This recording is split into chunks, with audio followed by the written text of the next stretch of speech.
Good morning everyone. Welcome to PW only IAS. दोस्तों, पिछले एक साल के अंदर ना आप लोगों ने ये वर्ड पक्का सुना होगा, कास्ट सेंसस। दरअसल में पिछले एक साल में ये बार बार चर्चा में रहा है।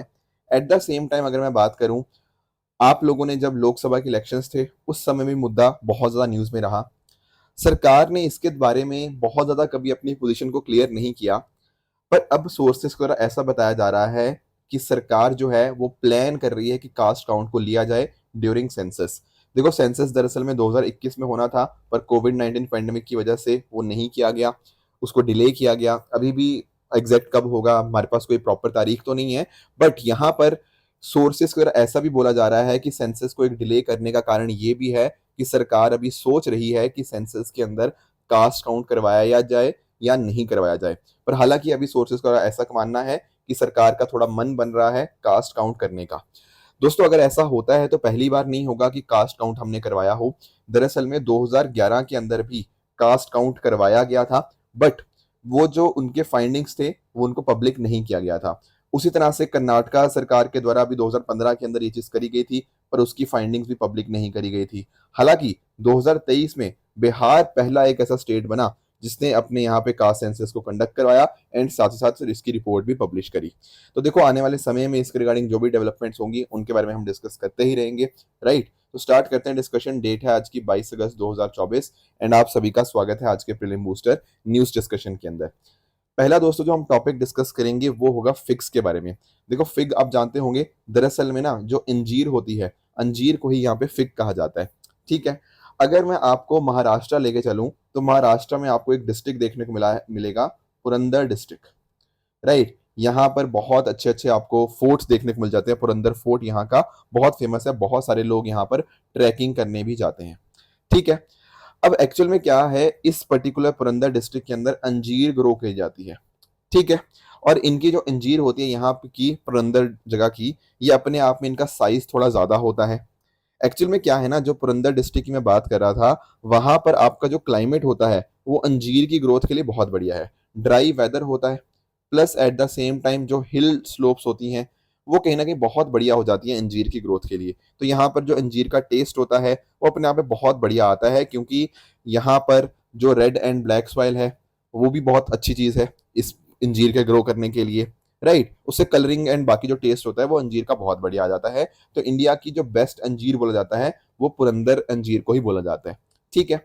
अब यहाँ पर क्या हो रहा है ना, कि ये जो पुरंदर फिग्स हैं ये पहली बार इनको यहाँ पर यूरोप के अंदर भेजा जा रहा है। जो एपिडा है ना हमारे पास, agriculture and processed food export development authority, इसके द्वारा यहाँ पर रेडी टू ड्रिंक जो मतलब जो हमारी फिग जूस है, जो अंजीर का जूस है, वो यहाँ पर भेजा जाएगा पहली बार यूरोप के अंदर। तो that is a very good thing. तो आपको थोड़ा सा पता होना चाहिए कि यहाँ पर महाराष्ट्र को पुरंदर फिग्स का यहाँ पे जीआई टैग मिला हुआ है। मैं ये नहीं कह रहा कि पहली बार एक्सपोर्ट हो रही है, एक्सपोर्ट पहले भी हुई है, बट यूरोप के अंदर यहाँ पर पहली बार ये जो अंजीर जूस है ये जाने वाला है। ठीक है। तो पुरंदर फिग्स अपने टेक्सचर और टेस्ट के लिए जाना जाता है। बहुत अच्छे मात्रा में आपको इसके अंदर विटामिन मिनरल देखने को मिल जाएंगे। साथ साथ जो पल्प कंटेंट होता है वो भी ज्यादा होता है, तो काफी एक स्वीट टेस्ट होता है। और इसका जो कलर होता है वो वायलेट कलर का होता है। कौन सी स्टेट के साथ बात कर रहे हैं पुरंदर फिग्स के अंदर? यहाँ बात हो रही है महाराष्ट्र की। और मैंने आपको बताया कि किस कारणों की वजह से यहाँ पर इनकी ग्रोथ अच्छी खासी हमें देखने को मिल जाती है। तो ये तो बात हुई पुरंदर फिग्स के बारे में। आप लोगों को ना थोड़ा सा एक आइडिया एपिडा के बारे में भी होना चाहिए। देखो, जब मैं बात करता हूँ ना एपिडा की, तो इसका फुल फॉर्म है, जैसे कि मैंने बताया, agriculture produce agriculture and processed food export development authority. अब ये जो एपिडा बनी थी ना, ये एक एक्ट के माध्यम से बनी थी, एपिडा एक्ट 1985। तो इस वजह से ये आपकी क्या बन जाएगी, ये एक स्टैट्यूटरी बॉडी बन जाएगी। इंपॉर्टेंट बात आपको जो ध्यान में रखनी है, this works under ministry of commerce and industry. Very very important point. तो जो भी जैसे आपके शेड्यूल प्रोडक्ट्स होते हैं उनके एक्सपोर्ट को प्रमोट करने का पर्पस, ऑब्जेक्टिव किसका रहता है, वो आपका एपिडा का ही रहता है। इवन जैसे शुगर की इंपोर्ट को मॉनिटर करना हो गया, ये बाकी और फूड प्रोडक्ट्स को एक्सपोर्ट करने की जिम्मेदारी आपकी एपिडा की देखने को मिल जाएगी। आपके नई दिल्ली के अंदर इसके हेडक्वार्टर्स आपको देखने को मिल जाते हैं। तो जो भी गाइडलाइंस वगैरह देनी होती हैं एक्सपोर्ट के रिगार्डिंग, वो सारी एपिडा के द्वारा ही दी जाती हैं। तो ये बातें आपको यहाँ पे एपिडा के बारे में और जो पुरंदर फिग है उसके बारे में आपको पता होनी चाहिए। अगला दोस्तों हमारा टॉपिक है आरोग्य मैत्री डिजास्टर मैनेजमेंट क्यूब। समझना ये आखिर मुद्दा क्या है। देखो, मान लो किसी जगह के ऊपर कोई हादसा हो गया, ठीक है।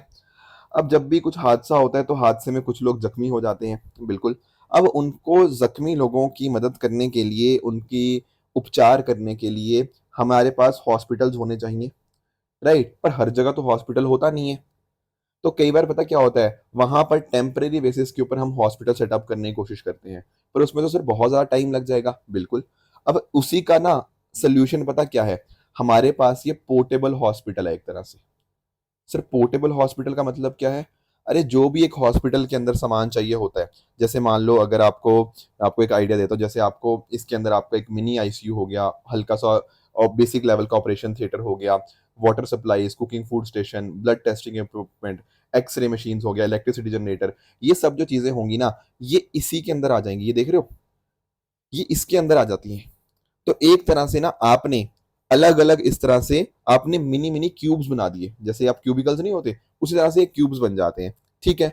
हर किसी मतलब मान लो ये वाला मान लो आईसीयू का लिए हो गया, यहाँ पर मेडिकल सप्लाईज हो गया, ये सब चीजें हो जाएंगी। तो एक्चुअल में ना इनको डिप्लॉय करना बहुत आराम से हो जाता है। ऐसा बताया जाता है कि 12 मिनट लगते हैं डिप्लॉय होने के बाद, उसके बाद ये ऑपरेशनल हो जाएगा। यानी कि मान लीजिए किसी भी जगह पे हादसा हुआ, हमने पता क्या किया, हमने एयरवेज के माध्यम से, लैंड या सी के माध्यम से ये क्यूब्स वहां तक ले गए, और जैसे क्यूब वहां पे रखेंगे 12 मिनट के अंदर वहां पर अस्पताल आपका रेडी। तो कहने का अर्थ क्या है, डिजास्टर्स के अंदर ये चीज बहुत ज्यादा मदद हो सकती है। तो अभी क्या हुआ है, इंडियन एयरफोर्स ने यहाँ पर सक्सेसफुली इसके ट्रायल्स कंडक्ट किए हैं, इसको एयर ड्रॉप करने के, मतलब इस तरह के क्यूब्स को एयर ड्रॉप किया गया एंड वहां पर अकॉर्डिंगली आपका अस्पताल, एक टेम्पररी अस्पताल एक रेडी हो गया। तो इस तरह के ये जो आपके क्यूब्स हैं, इनका जो पूरा कॉम्बिनेशन है, ये 200 कैजुअलिटीज को ट्रीट करने तक सक्षम है। रैपिड रिस्पांस यहाँ पे हमें देखने को मिल जाएगा। इंपॉर्टेंट बात आपको ध्यान में ये रखनी है कि ये जो क्यूब्स है ना, ये प्रोजेक्ट भीषम का पार्ट है। प्रोजेक्ट भीषम क्या है? भारत हेल्थ इनिशिएटिव फॉर सहयोग, हित एंड मैत्री। ये आपकी ministry of health and family welfare ही पूरा इस पर्टिकुलर प्रोग्राम को यहाँ पे रन कर रही है। तो बहुत सारे इनोवेटिव टूल्स हैं यहाँ पर। एआई हो गया, डेटा एनालिटिक्स का यूज किया जाता है, रियल टाइम मॉनिटरिंग करी जाती है, plus at the same time जहां पर भी कुछ इमरजेंसी सिचुएशन आ जाती है, वहां पर बहुत जल्दी से डिप्लॉय करने में मदद करेगा। एंड टोटल 12 मिनट के अंदर वहां पे डिप्लॉय होने के बाद प्रॉपरली ये रन करने लग जाएगा। साथ ही साथ यहाँ पर रीपैकिंग के लिए किसी और जगह पे डिप्लॉय करना हो, उसके लिए भी आरएफआईडी टैगिंग हम यहाँ पे कर लेते हैं। साथ ही साथ यहाँ पर प्रॉपर ना डेटाबेस बनाया गया है, क्योंकि देखो यार, इस तरह के क्यूब्स आपने बना तो दिए, पर एक डॉक्टर को पता कैसे लगेगा भाई कौन सी मेडिसिन कहाँ पर है, कौन सा इंजेक्शन कहाँ पर है? तो उसके लिए भी आइटम्स को क्विकली लोकेट करने के लिए यहाँ पर एक प्रॉपर टैबलेट यहाँ पे बनाई गई है, एंड अकॉर्डिंगली उसके माध्यम से ही कि कब तक उसको यूज करना है, कब उसकी एक्सपायरी डेट है, ये सब चीजें बहुत आराम से पता लग जाती हैं। तो आरोग्य मैत्री डिजास्टर मैनेजमेंट क्यूब एंड साथ साथ जो प्रोजेक्ट भीषम है या भीषम सॉफ्टवेयर सिस्टम है, इसके बारे में आपको ये चीजें पता होनी चाहिए। एक यूनिट की जो कॉस्ट आती है लगभग वो 1.5 करोड़ यूनिट आ जाती है। ट्रांसपोर्टेशन करने का तरीका एयर, लैंड या सी के माध्यम से हो सकता है। ठीक है दोस्तों, अगला हमारा टॉपिक है फंक्शनल एमआरआई के बारे में। देखो आप लोगों ने एमआरआई तो सुना होगा। एमआरआई होता है आपका मैग्नेटिक रेजोनेंस इमेजिंग। कई बार आपको डॉक्टर्स बोलते हैं कि यार एमआरआई कराइए ताकि आपका बॉडी के बारे में, आपके ब्रेन के एक्टिविटी के बारे में अच्छे से समझा जा पाए, राइट? तो कहीं ना कहीं ब्रेन एक्टिविटी को समझने का जो तरीका होता है उसको हम एमआरआई बोलते हैं, बिल्कुल ठीक बात है। अब यहाँ पर एक उसके आगे एक वर्ड मैंने और यूज कर दिया, फंक्शनल। अब फर्क क्या होता है? देखो जो हम नॉर्मल एमआरआई की बात करते हैं ना, या जिसको हम लोग ट्रेडिशनल एमआरआई भी बात कर सकते हैं, इसका फोकस होता है ब्रेन के स्ट्रक्चर के ऊपर, ठीक है। पर जब मैं बात करता हूं फंक्शनल एमआरआई की, तो इसका पर्पस क्या बन जाता है? ये आपकी ब्रेन को एक्टिविटी को देखता है जब आप कोई ना कोई काम परफॉर्म कर रहे हो, कोई फंक्शन परफॉर्म कर रहे हो। तो सिंपल सा मीनिंग क्या है, ट्रेडिशनल एमआरआई ब्रेन के स्ट्रक्चर के ऊपर ध्यान देता है, फंक्शनल एमआरआई आपके फंक्शन या टास्क जब आप परफॉर्म करते हो उस समय आपकी ब्रेन की एक्टिविटी कैसी है उसको यहां पर देखता है। अच्छा ठीक है सर, पर इसका फायदा क्या है, क्यों कर रहे हैं फंक्शनल एमआरआई? फंक्शनल एमआरआई हम इसलिए कर रहे हैं ताकि हमारे जो आज के समय मेंटल हेल्थ की कंडीशन लोगों के अंदर बढ़ रही है ना, मतलब मेंटल हेल्थ को लेके जो कंसर्न, मतलब कंसर्न क्या, मतलब मेंटल हेल्थ अब लोगों की उतनी अच्छी नहीं रह पा रही, उसके क्या रीजंस है, किस किस तरह के पर्टिकुलर टाइप ऑफ डिप्रेशन आज के लोगों में हमें देखने को मिल रहे हैं। वो डिप्रेशन हम तभी आइडेंटिफाई कर पाएंगे ना जब हम उनकी कब उनको डिप्रेशन हो रहा है, टास्क और फंक्शंस को हम यहाँ पे एवेलुएट करेंगे, एंड हर डिप्रेशन की हम सब टाइप को देख पाएंगे, और हर सब टाइप के रिगार्डिंग हम उनकी रिगार्डिंग पर्सनलाइज मेडिसिन बना पाएंगे। ये यहाँ पर फोकस है। Are you getting my point? क्योंकि मेंटल हेल्थ एक बहुत इंपॉर्टेंट आज के समय कंसर्न बन चुका है। तो इसको यहाँ पे ठीक करने के लिए डिप्रेशन वाले जो पेशेंट्स हैं उनको हम कैसे बढ़िया ढंग से ट्रीट कर सकते हैं, वहां पर फंक्शनल एमआरआई काम आ जाता है। इंपॉर्टेंट बात ध्यान में रखने वाली, ये एक नॉन इन्वेजिव टेक्नोलॉजी है, क्योंकि देखो ऐसा थोड़ी है कि आपके ब्रेन के अंदर क्या एक्टिविटी चल रही है उसके लिए आपका ब्रेन को एज इन ब्रेन खोला जाए, नहीं, ब्रेन खोलने की जरूरत थोड़ी पड़ रही है डॉक्टर को, डॉक्टर बाहर से ही एमआरआई कर लेता है, ठीक है। तो नॉन इन्वेजिव आपको टेक्निक आपको देखने को मिल जाती है। मैंने बताया किस तरह से ट्रेडिशनल एमआरआई से डिफरेंट है। फंक्शनल मैप यहाँ पे क्रिएट किया जाएगा ताकि अलग अलग टेक्निक्स के या अलग अलग फंक्शनल टास्क के समय आपका ब्रेन कैसे परफॉर्म कर रहा है उसको अच्छे से हम अंडरस्टैंड कर सकते हैं फंक्शनल एमआरआई के माध्यम से। तो डेफिनेटली इसके माध्यम से आपके जो ब्रेन है, आपके क्या क्या एक्टिविटी हो रही है उसको हम यहाँ पे समझ पाएंगे। अगर मान लीजिए मेंटल इलनेस किसी इंडिविजुअल के अंदर है तो वहां पर डिफरेंट रीजन्स जो होते हैं ना, जो ब्रेन सर्किट्स जो कनेक्टिविटी होती है वो एक्टिवेट नहीं होती, तो उस अब नॉर्मल एक्टिविटी को हम यहाँ पे ट्रैक कर पाएंगे, ब्रेन एक्टिविटी पैटर्न्स को हम यहाँ पे समझ पाएंगे, एंड उस हिसाब से आपके जो भी डिप्रेशन होते हैं उनके सब टाइप्स को हम यहाँ पे आइडेंटिफाई कर पाएंगे। तो ये हमारा यहाँ पे फोकस रहेगा। बाकी देखो ये डिप्रेशन की सब टाइप्स मैं आपको बताया, उसको समझने के अंदर मदद करेगा। टोटल 6 तरह से इसकी सब टाइप्स को हम यहाँ पे आइडेंटिफाई कर पाए हैं, राइट। तो ट्रीटमेंट की प्रेडिक्शन भी कर पाएंगे कि लेट्स से अगर मैं बात करूं जो 6 सब टाइप्स थी ना, उनमें से 3 सब टाइप्स का हमें यहाँ पे प्रॉपरली उसकी थेरेपीज, उसके एंटी डिप्रेशेंट्स हम यहाँ पे मिल गए हुए हैं। यहाँ पे एग्जाम्पल भी दिया हुआ है, उतना रेलिवेंट नहीं है, बट पॉइंट यही है कि हम सब टाइप को समझ के उसके लिए ट्रीटमेंट कर रहे हैं। इसी को यहाँ पे हम डिप्रेसिव डिसऑर्डर या फिर डिप्रेशन बोल देते हैं। जब एक पर्सन का थोड़ा मूड खराब रहता है, किसी चीज में इंटरेस्ट खत्म हो जाता है, तो लगातार एक ऐसी मेंटल हेल्थ कंडीशन जब काफी लंबे टाइम तक परसिस्ट करती है उसको हम डिप्रेशन बोल देते हैं। बाकी यहाँ पे मूड फ्लक्चुएशंस देखने को मिलते हैं रोज, मतलब ना बॉडी अच्छे से रिएक्ट नहीं करती कई बार, राइट। इसके साथ ही साथ हो सकता है कुछ सोशल रीजंस हो इसके पीछे, साइकोलॉजिकल हो गया या फिर बायोलॉजिकल रीजंस भी हो सकते हैं। किसी पर्सन ने लाइफ में बहुत ज़्यादा लॉस फेस किया हो, पर्सनल लॉस हो गया, या फिर करियर के अंदर कुछ फेलियर्स हमें देखने को मिलते हैं, या फिर स्ट्रेस बहुत ज़्यादा है, अब्यूज़ की हिस्ट्री होती है, उन लोगों के अंदर डिप्रेशन होना थोड़ा ज़्यादा कॉमन हमें देखने को मिलता है। इसके साथ ही साथ WHO का एक प्लान भी है 2013 से 2030 का। यहाँ पर कोशिश यही है कि मेंटल डिसऑर्डर्स को हम यहाँ पर कैसे उसके रिगार्डिंग प्रॉपर इंटरवेंशंस लेकर आ पाए। हर साल 10 अक्टूबर को वर्ल्ड मेंटल हेल्थ डे भी सेलिब्रेट किया जाता है ताकि एक तरह से लोगों के अंदर इसके अंदर अवेयरनेस क्रिएट करी जा पाए। इसके साथ ही ना एक हमारा ना 2017 में WHO ने मेंटल हेल्थ एटलस यहाँ पे स्टार्ट किया। अब ये क्या है sir mental health Atlas? Actual में क्या है, हम यहाँ पर ना प्रॉपर डेटा को कलेक्ट करते हैं, प्रॉपर डेटा को कंपाइल किया जाता है कि किस तरह की हमारी जो भी पॉलिसीज थी, हमारे जो भी प्लान्स थे, फाइनेंसिंग थी, वो किस लेवल तक पहुंच पाई है, एंड उसका फायदा लोगों तक कितना मिल पाया है। जो हमारे टारगेट्स है 2030 तक हमें अचीव करने हैं, हम उसकी लाइन में कितना मूव कर रहे हैं, नहीं मूव कर रहे, वो सारा का सारा मेंटल हेल्थ एटलस सर्वे ही हम यहाँ पे बताता है। इवन अगर आप अपने सस्टेनेबल डेवलपमेंट गोल 3 की बात करो ना, जैसे आपका नो पॉवर्टी 1 है, जीरो हंगर 2 है, तो आपका तीसरा एसडीजी क्या है, good health and wellbeing, that is SDG number 3। इसके अगर आप प्रायोरिटीज को अंदर अंदर नोटिस करोगे ना, तो इसके अंदर आपका suicide prevention and mental health भी इसके अंतर्गत हमें यहाँ पे देखने को मिल जाता है। तो एसडीजी 3 का ये भी एक आपको पार्ट देखने को मिल जाएगा। क्लियर है? ठीक है। नेक्स्ट दोस्तों हमारा टॉपिक रहेगा हे फ्लिक लिमिट के बारे में। देखो क्या आपने कभी ये सोचा कि एक इंसान आखिर कितने सालों तक जी सकता है?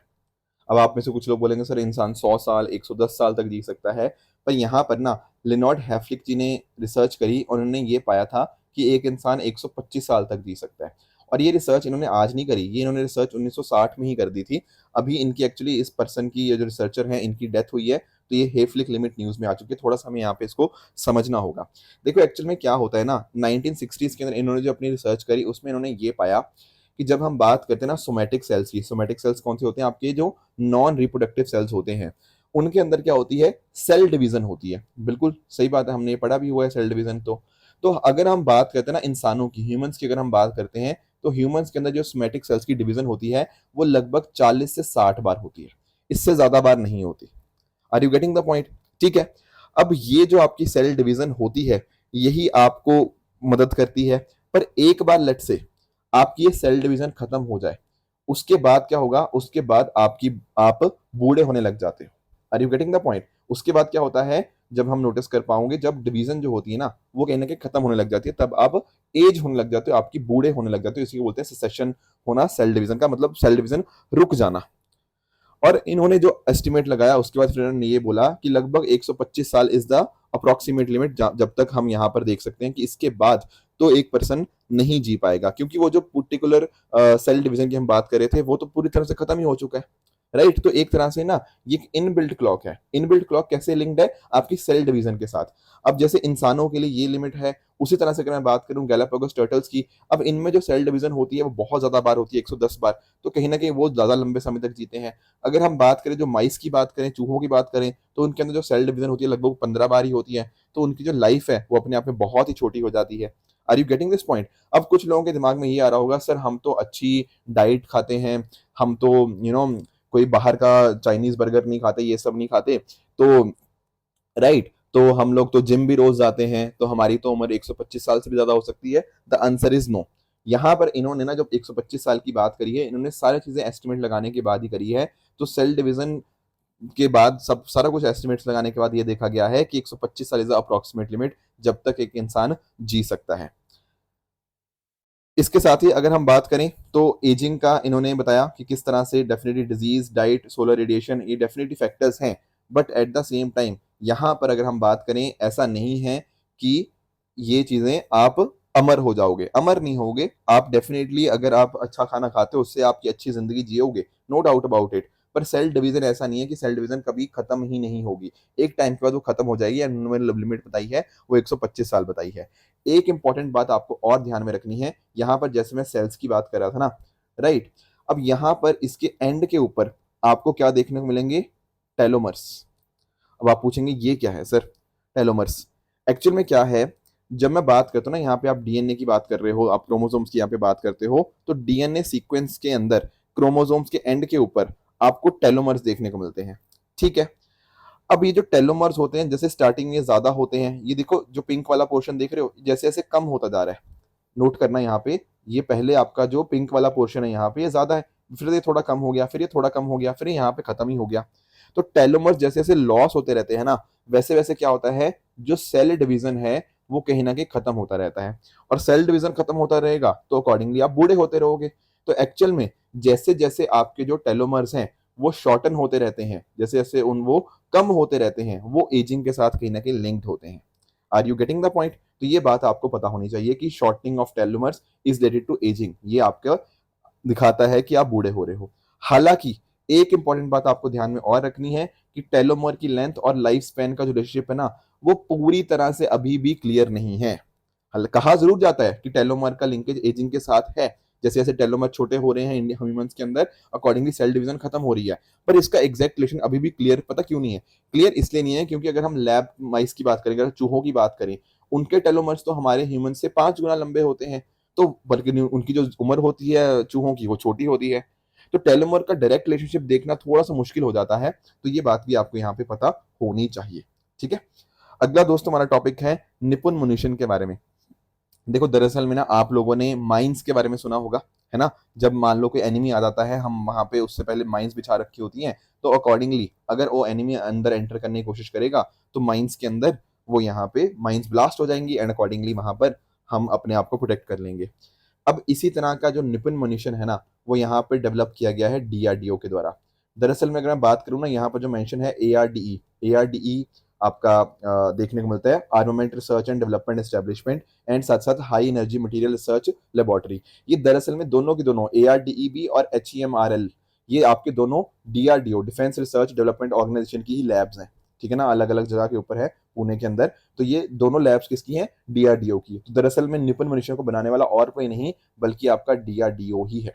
ठीक है, अब ये जो डीआरडीओ बनाया गया के द्वारा बनाया गया है, यहाँ पर ये जो मनुष्यंस की बात कर रहा हूँ, ये जो माइंस की मैं बात कर रहा हूँ, ये अपने आप में काफी हमारे लिए यूजर फ्रेंडली रहेगा हमारी आर्मीज के लिए, plus at the same time enemy targets के अगेंस्ट काफी ज्यादा इफेक्टिव रहेगा। ये इंपॉर्टेंट इसलिए हो जाता है क्योंकि देखो हम खुद बना रहे हैं इसको, ठीक है, तो make in India, made in India है, plus at the same time इनको हैंडल करना, इनको ट्रांसपोर्ट करना, या जब आप इनको बिछा रहे हो ना, उस समय ये काफी हद तक मतलब कंप्लीटली सेफ बोला गया है इस चीज को।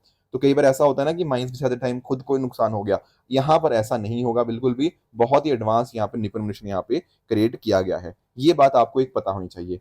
प्लस साथ ही साथ ये हैंड ओवर किसको किया गया है, directorate general of quality insurance assurance. इसको एक बार थोड़ा समझ लेते हैं कि आखिर ये डीजीक्यूए क्या है, directorate general of quality insurance. देखो आपने इतने सारे प्रोडक्ट्स बनाए, जैसे डीआरडीओ बहुत सारा सामान बनाती है विदाउट अ डाउट, अब उसकी क्वालिटी भी तो देखनी है कि क्या अच्छी क्वालिटी के बने भी है या ऐसे कुछ भी खराब कुछ भी बना दिया।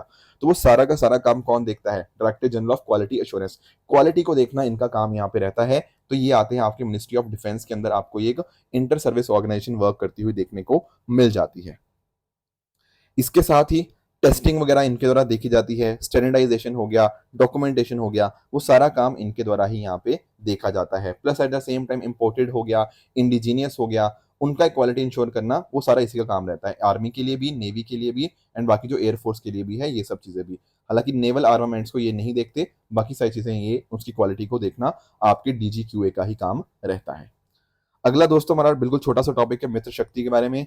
12 अगस्त से लेकर 25 अगस्त के बीच में यहाँ पर एक्सरसाइज मित्र शक्ति का 10th एडिशन यहाँ पे कंडक्ट किया जा रहा है। कहाँ पे, श्रीलंका के अंदर।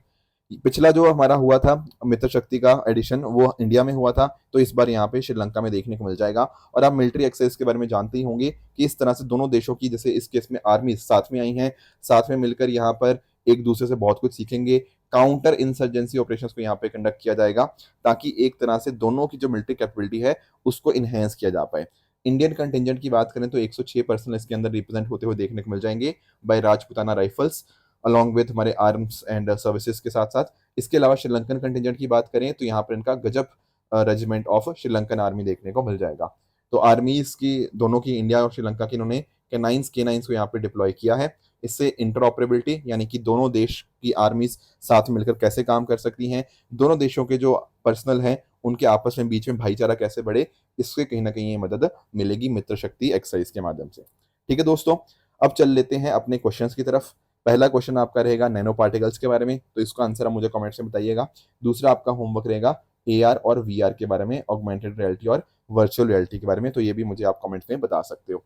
एक सवाल मैंने कल आपके एस्पार्टम के बारे में पूछा था, दरअसल मैं थोड़ा आपको एक्सप्लेन करने की बात करूं तो आर्टिफिशियल स्वीटनर की तरह एस्पार्टम को यूज किया जाता है। जैसे आप लोग डाइट कोक पीते हो, देखो मैं तो नहीं पीता, आप लोग पीते होंगे, मुझे तो कोका कोला पसंद है। बट एनीवेज कुछ उन लोगों को लगता है कि यार नहीं, कोका कोला नहीं पीना चाहिए, इसमें तो शुगर ज्यादा होती है, फिर वो डाइट कोक पीने लग जाते हैं, या डाइट पेप्सी आ गई आजकल तो। और भी बहुत सारी चीजें, जैसे मेंटोस हो गया, मेंटोस वगैरह में भी आपको ये अस्पार्टम देखने को मिल जाएगा। चलो वो सब छोड़ो, आप लोगों ने अपने घरों के अंदर कभी ना कभी वो सब देखा होगा ना, ये जो शुगर फ्री की बात करते हैं, जो चाय के अंदर लोग शुगर फ्री गोल्ड हो गया ये सब डालते हैं। Are you getting the point? तो उनमें चीनी थोड़ी डली है। जैसे आप चाय के अंदर मीठा नहीं डालते, कुछ लोग जिनको शुगर डायबिटीज वगैरह होती है, वो लोग शुगर फ्री की एक दो जो होती है डोज वो डाल देते हैं, राइट? तो उसमें क्या होता है, उसमें अस्पार्टम होता है दरअसल में, उसमें चीनी नहीं होती, उसमें अस्पार्टम होता है। अब अस्पार्टम क्या है, दरअसल में अस्पार्टम जो है ना, यहाँ पर आप नोटिस करना, अस्पार्टम की अगर बात करें, आर्टिफिशियल स्वीटनर तो है ही है। अस्पार्टम लोगों को इसलिए लोग यूज करते हैं क्योंकि कैलोरीज को कट करने के लिए या वेट को लूज करने के लिए। एक्चुअल में क्या है, अगर मैं अस्पार्टम की बात करता हूँ, अस्पार्टम आपके टेबल शुगर से लगभग 200 गुना ज्यादा स्वीट होता है। Are you getting the point? But यहां पर अगर हम कंपैरिजन करें इसका शुगर का, कि मान लो अगर आप 2 चम्मच चीनी लेते हो, उससे आपको कहीं ना कहीं 32 किलो कैलोरीज ऑफ एनर्जी मिलती है। 1 ग्राम ऑफ अस्पार्टम से कहीं ना कहीं केवल और केवल आपको 4 किलो कैलोरी ऑफ एनर्जी देखने को मिल जाएगी। तो जो लोग कहीं ना कहीं डायबिटिक हैं या फिर जो लोग वेट लूज करना चाहते हैं, वो अस्पार्टम का इस्तेमाल करते हैं। तो ये बात आपको पता होनी चाहिए। हालांकि यहाँ पर इंपॉर्टेंट बात आपको ध्यान में ये रखनी है कि इसके बाद ना कोई बिटर आफ्टर टेस्ट नहीं होता। कई बार ना जब आप इस तरह के आर्टिफिशियल स्वीटनर आप खाते हो या यूज करते हो, कई बार ना हल्की सी कड़वाहट आती है। अस्पार्टम के अंदर ये दिक्कत भी नहीं है, वरना इसके पहले भी बहुत सारे ऐसे प्रोडक्ट्स थे, पर उनमें ना खाने के बाद एक कड़वाहट आ जाती थी। तो इस वजह से ये फायदा अस्पार्टम का देखने को मिला है। हालांकि बहुत सारे लोग इसके साइड इफेक्ट्स के ऊपर क्वेश्चन मार्क उठाते हैं। कई बार WHO ने भी इसके ऊपर रिसर्च करने की कोशिश करी है कि कहीं ना कहीं इससे कैंसर तो नहीं कॉज होता। तो कुछ एक रिसर्च ऐसी आती हैं कि इसके लॉन्ग टर्म इफेक्ट भी हैं, तो वो चीज़ें अभी तक डिबेटेबल है। कुछ लोगों ने हाँ बोला है, कुछ लोगों ने ना बोला है, तो अभी फ्यूचर में और इसके ऊपर रिसर्च होगी तो थोड़ा हमें पता लगेगा इसके लॉन्ग टर्म इफेक्ट्स के बारे में। पर अस्पार्टम क्या है, जैसे मैंने आपको बताया था, ये आपका methyl ester dipeptide of 2 natural amino acid देखने को मिल जाएगा। एक है आपका एल एस्पार्टिक एसिड और आपका फिनाइल एलाइन, ये आपको देखने को मिल जाएगा। जेम्स श्लैटर जी के द्वारा यहाँ पे 1965 के अंदर इसको डिस्कवर किया गया था। तो यूपीएससी ने जो सवाल पूछा था कि अस्पार्टम एक आर्टिफिशियल स्वीटनर है, मार्केट के अंदर इसमें अमीनो एसिड्स और देखने को मिल जाएंगे, पर इसको लो कैलोरी स्वीटनिंग एजेंट की तरह फूड आइटम्स के अंदर यूज किया जाता है। क्या बेसिस है? बेसिस का यही है कि देखो अस्पार्टम है कई गुना, मैंने आपको बताया ना 200 गुना स्वीटर आपको देखने को मिलता है टेबल सॉल्ट से, तो कहीं ना कहीं यहाँ पर इसकी कैलोरीज काफी काफी कम यूज होती हैं, तो option D will be the correct answer. दूसरा मैंने आपको जो होमवर्क दिया था वो ऑयल जैपर के बारे में था। देखो अब तो अगर आप स्टैटिक अच्छे से पढ़ रहे हो, ये क्वेश्चन तो आपने बार बार पढ़ लिया होगा। ये दरअसल में एक बायो रेमिडिएशन टेक्निक है ना, बेसिकली इको फ्रेंडली टेक्निक है, टेक्नोलॉजी है, ताकि ऑयल स्पिल्स वगैरह को यहाँ पे ट्रीट किया जा पाए, तो option number A will be the correct answer. आज का दोस्तों आपका होमवर्क, ये 3 स्टेटमेंट्स आपको देखने को मिल जाएंगे। इनका आंसर आप मुझे कमेंट्स में बता सकते हो, इनमें से कौन सा ठीक है कौन सा गलत है।